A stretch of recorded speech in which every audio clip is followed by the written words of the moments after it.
Welcome to a video called My Mysterious Past, or Brian's Mysterious Past. What this is about is we're going to look at old videos that I found on the SD card for my old phone that I thought I lost.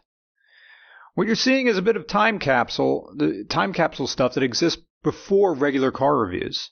And you can kind of see there's a little bit of the show in the weird videos I was making with a 1.3 megapixel Pantech slidey phone.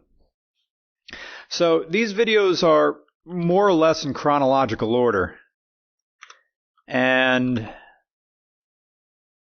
I'm going to talk about the video a little bit, and then I'll play it if there's stuff in there that you feel you need to know. So the first video here is, gosh, I can't even remember his name. Wonder if he's still alive. Probably if he drinks like that. This is some Christmas, and I can't remember the year, but it's a friend of my uncle's pouring Boilo into soda. He says it tastes really good, and I think it tastes just downright awful. By the way, look at that mid-century modern kitchen in there. Doesn't that look awesome? Someone recently bought my grandmother's house that probably expanded the kitchen, but oh, that was a very cozy place. Video 2. Oh, it's Cat. Cat was the family cat. At the time of this video, this cat is probably in its late teens, so it's very old. This cat was a feral cat that we fed, and it would come by. It liked to come inside the house, but it didn't stay in the house overnight. We had a litter box in the garage, and it got kind of weird. The cat got kind of weird when you kept it inside the house. It would scratch to go out into the garage. It would leave for sometimes a week, and then get hungry and then come back. And then it was super affectionate when it was hungry, and then when it wasn't, it was just kind of, I'll let you pet me, but just leave me alone. The cat kind of tolerated everybody. It tolerated me the most. And I would pet it, but the cat didn't seek out affection at all. Oh, here we go. This is a sound that made my thoughts stop. This is a fire drill in Kutztown University sometime during, either the late 2000s or very early teen. This might have been 2011. Oh, listen to that robot voice. Here was walk down to your assigned re-entry floor for main lobby. Do not use the elevator. Walk to the nearest stairway. Do not use the elevator. Walk to the nearest stairway.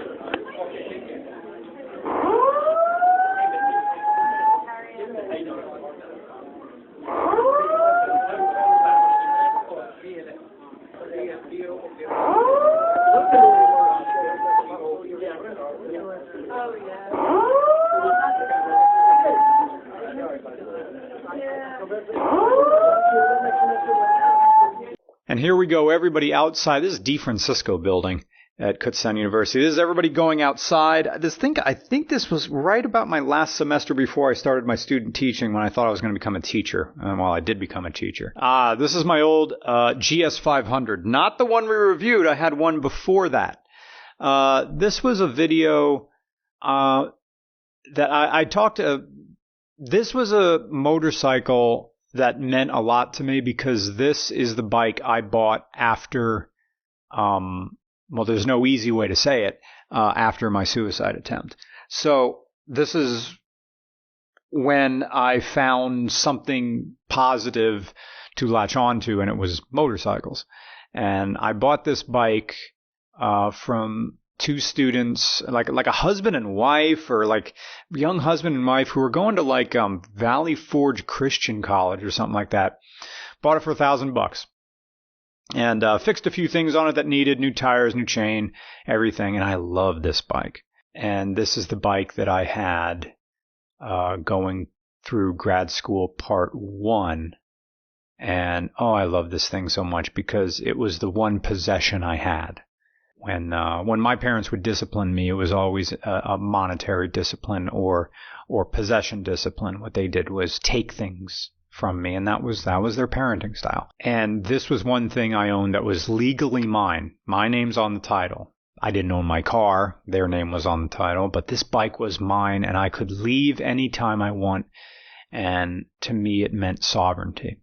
Had a Cobra F1's exhaust on it, very loud, kind of dumb. GS 500s were easy to work on, simple parts, everything was cheap on it. Not fast. They were enthusiastic in the way they accelerated.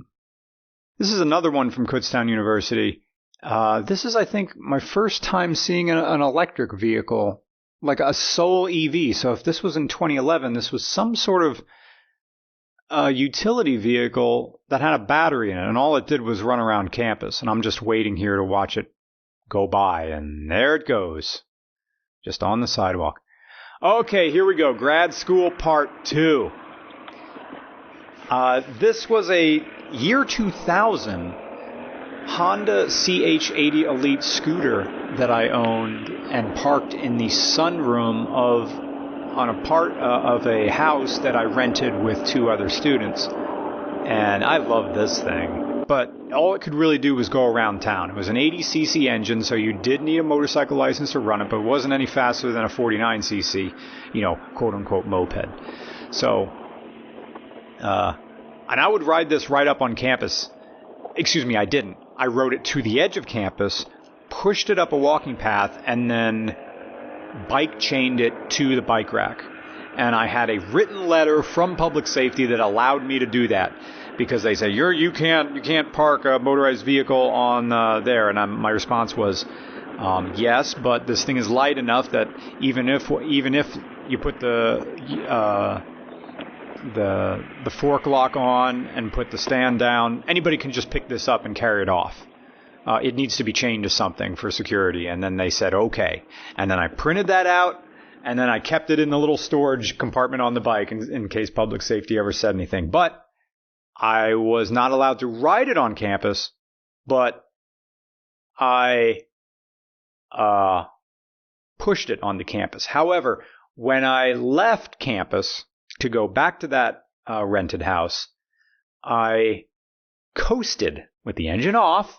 At that point, it's just a bicycle. It's just a push bike or a push scooter. At that point, I just coasted down the hill, and the second I got to that parking lot, hit the starter button, and bing. I think I even coasted all the way to the end of the parking lot. So it's like, I'm saving gas. I'm saving a few drops of gas by coasting all the way to the end of the parking lot, and then I'd hit the starter button, and off I went. You think I didn't make poop songs? Oh, I made poop songs. Oh, yes, I'm pooping with the door open. I'm pooping with the door open. Everybody's got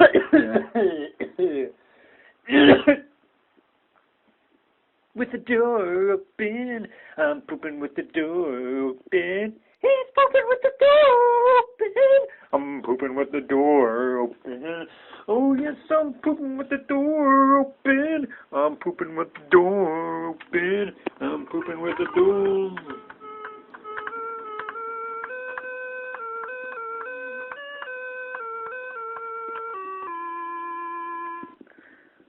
Door open. This is something that these Kimberly-Clark paper towel dispensers, they never really worked right. This is a bathroom, a graduate student and also speech writer and data analyst for the now late Daryl Garber, former president or the dean of the education department at Kutztown. And these things would always kick out so much hand towels because the cutter didn't work, and it would just build up in there. And when it finally cut, you have this banner coming out. This was one of, as you would call, the cohorts, other students, but when you were all becoming teachers, for whatever reason, we were supposed to refer to each other as cohorts. More poop songs. Songs about pooping,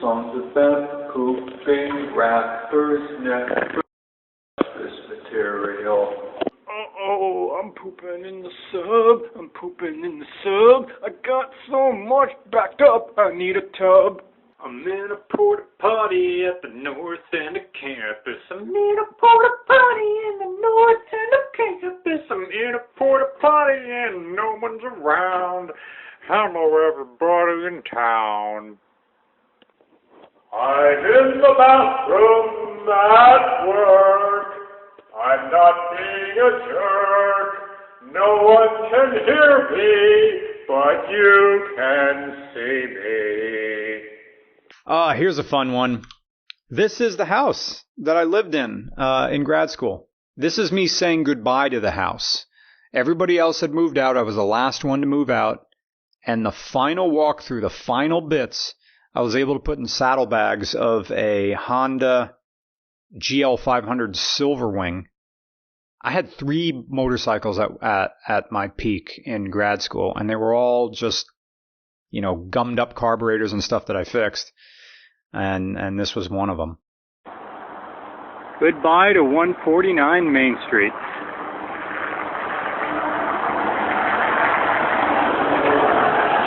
This was our apartment. This was my room, and later Corey's room.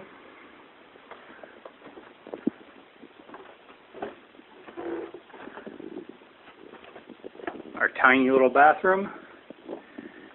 This was Monet's room, and later my room. This was Tyler's room.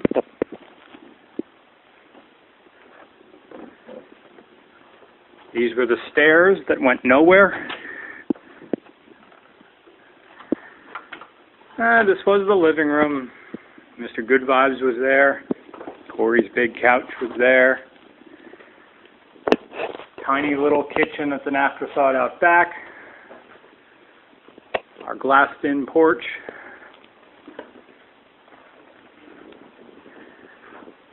The little storage room. And out back, the backyard, our parking lot. And there's Linda, waiting to take me home. Bye.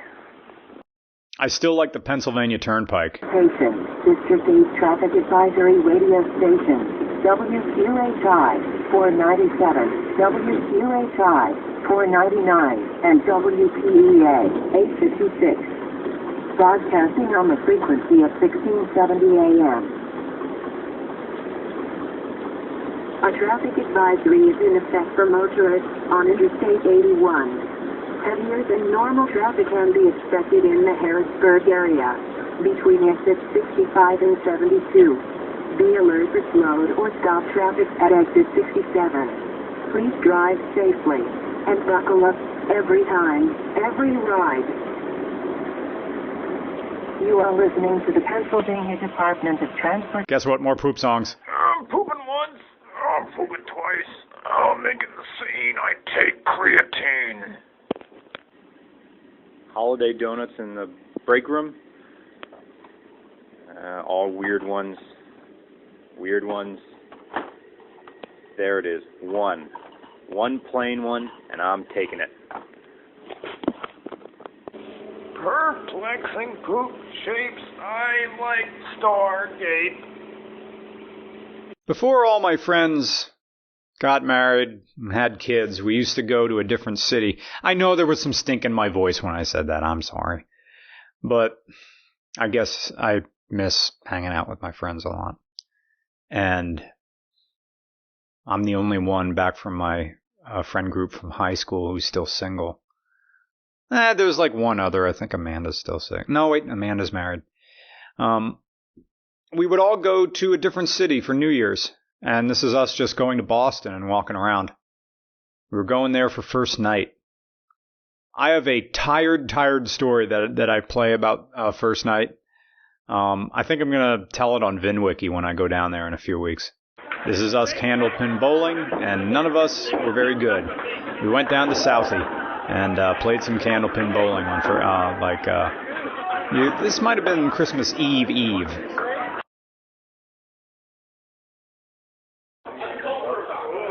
Holy moly. You ruined your white head! I just lost a little, right? It's on your butt. That was amazing, man. Wow. Okay, so this is a picture of my one of my housemates, Tyler, chugging a beer. But this video itself is very important because this night set one of the trajectories of my life. I attended a meeting in Kutztown after class one night, and the meeting was a recruiting and kind of advertising meeting for Laken Peninsula School District in Alaska. They were looking to hire teachers. And I listened to what they had to say, and I thought, you know what? I know I have this feeling I'm just not going to get a job after grad school, but here's a place that's recruiting. I should just shoot my shot. And I listened and realized that this recruitment tour that they were going on had already started weeks ago, and I just blew it off. And I wasn't on the schedule. They were doing face-to-face interviews tonight only, and I wasn't on the list. And I'm thinking, screw it. Just say you want to be interviewed anyway, even though you're not on the list. So I go down to the computer lab, print out my CV, come back up, and say, Hi, my name's Brian. No, I'm not on the list, but I have a background in small engine repair, and I have 8 years of substitute teaching experience. And I'd like to meet you guys. And I'd like to learn more about you guys. Here's my CV. And I never forget, the superintendent turns to the assistant superintendent and says, was it Ty Mace or... I shouldn't say their names. Oops, bleep that out, Brian. He turns to the assistant superintendent and says, this guy's worth talking to. And he said, we have a lot of interviews, but we can get to you at the very end. Come back here in 2.5 hours. I go, okay. Call up my 2 roommates. At this time, I was living at home and commuting because I was doing student teaching. And I come back.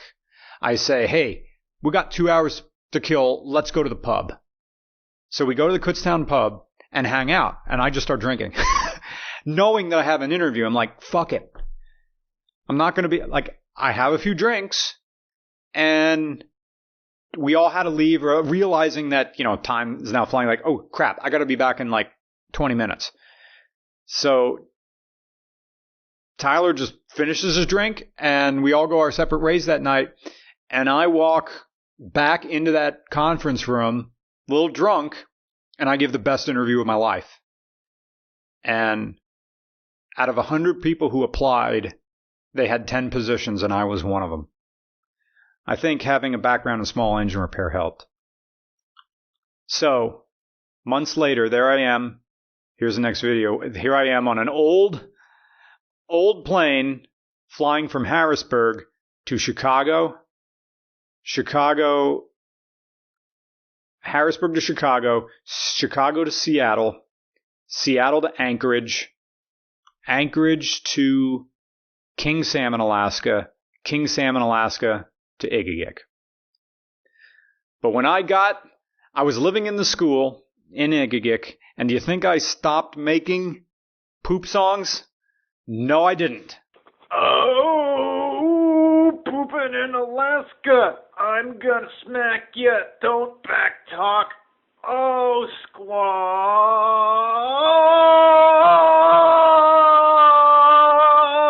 I don't have any videos here of the school apart from the bathroom. But the second I was done, I went to visit my friend Z. At the time, she was living in Glendale, California, LA area. And when I got back from Alaska, I wanted to do 2 things more than ever. Go visit her and hang out and see the house I was born in, The house I was born in was, appropriately enough, I don't know if it's been repainted, but it was a brown house in the corner of 9th and Palm in Huntington Beach. And I think I have a picture of that somewhere. Maybe I should use that as a thumbnail. And go to Knoebels amusement park with Corey and Tyler. And I did both of those things.